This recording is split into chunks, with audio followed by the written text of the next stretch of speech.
कांग्रेस के प्रदेश अध्यक्ष ब्रजलाल खाबरी साहब मेरे साथ मौजूद हैं, उनसे बात करेंगे। सर, तैयारियां लोकसभा चुनाव को लेकर के सभी दल कर रहे हैं। आप कांग्रेस में भी दिखाई दिया, आज बड़ी संख्या में लोगों की ज्वाइनिंग हुई, क्या कहें? ये तो चुनावी तैयारियां में शामिल हैं। आज हमारे साथ भाई अभिषेक यादव ने समाजवादी छोड़ करके सैकड़ों लोगों के साथ कांग्रेस पार्टी ज्वाइन की है। उसके लिए मैंने धन्यवाद दिया है, आपके माध्यम से भी धन्यवाद दे रहा हूं।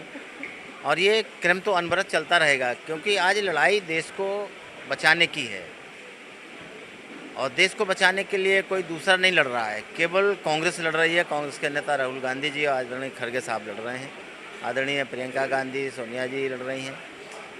तो इस लड़ाई को हम और तेज़ करना चाहते हैं, जिससे आने वाले 2024 में देश को बेचने वाले लोग यहाँ से बाहर हों। बीजेपी दावा फिर कर रही है कि 80 में 80 सीटें इस बार हैं। वो कह रही है कि दलित, एससी, तमाम जो ओबीसी जो वर्ग है उस पर पूरा फोकस भी कर रही है। उनको लगता भी है कि वो उनके साथ इस बार फिर आएंगे।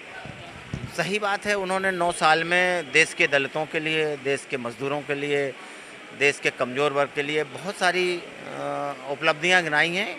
400 से लेकर 1100-1150 तक का गैस सिलेंडर बिक रहा है। जो दाल 60 रुपये में मिला करती थी वो आज 120 में बिक रही है। जो टमाटर 20 रुपये किलो मारे घूमा करते थे वो आज 160 रुपये किलो बिक रहे हैं। ये उनकी उपलब्धियां हैं, इसीलिए तो देश के लोग उनसे खुश हैं। यही पूछना चाह रहे हैं ना।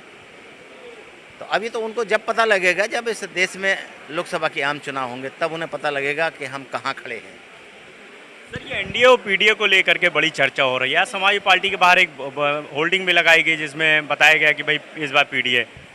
तो पीडीए क्या है? एनडीए तो जान रहा हूँ, लेकिन पीडीए क्या है? पीडीए के बारे में बताइए तो मैं बताऊँ आपसे। गठजोड़ बताया जा रहा है कि भाई नहीं है किसका पीडीए? पीड़ित पक्ष का पीडीए है क्या? पीडीए क्या है हमें पता तो चले। आप बता रहे, पूछ रहे तो हमें बताइए अभी तो पीडीए है क्या। और जिसने पीडीए बनाया है उससे पूछो।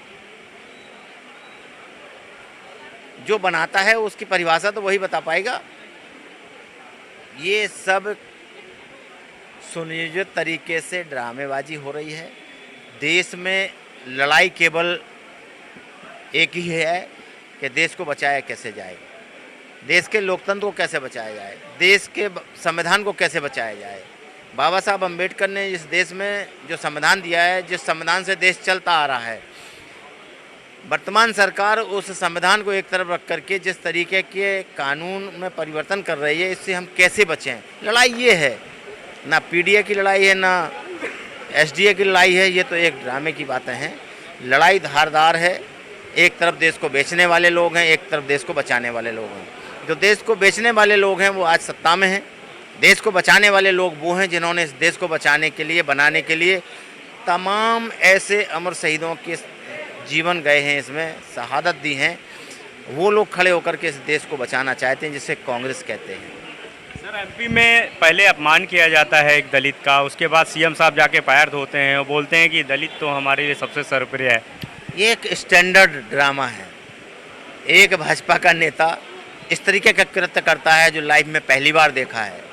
और दूसरा जो जिसको मामा कहते हैं, मामा की उपाधि बड़ी खतरनाक है, और वो जा कर के उस व्यक्ति के पैर धो कर के माफ़ी मांगता है, तो देश जानता है। ये देश जान चुका है। अब इस तरीके के कृत्य करने वालों को कभी माफ़ नहीं किया जाएगा, ये देश ने तय कर लिया है। शुक्रिया सर। तो बिल्कुल आज कांग्रेस दफ्तर में ज्वाइनिंग की गई है और बड़ी संख्या में लोग जो है आज शामिल हुए हैं। और ये मूल मंत्र जो दिया गया है कि 2024 में एक बार फिर जो है कांग्रेस को मजबूती साथ जो है चुनाव लड़ाना है, ताकि भारतीय जनता पार्टी की जो सरकार है उसको रोका जा सके। कैमरा से पंकज सातानु, भारत समाचार, लखनऊ।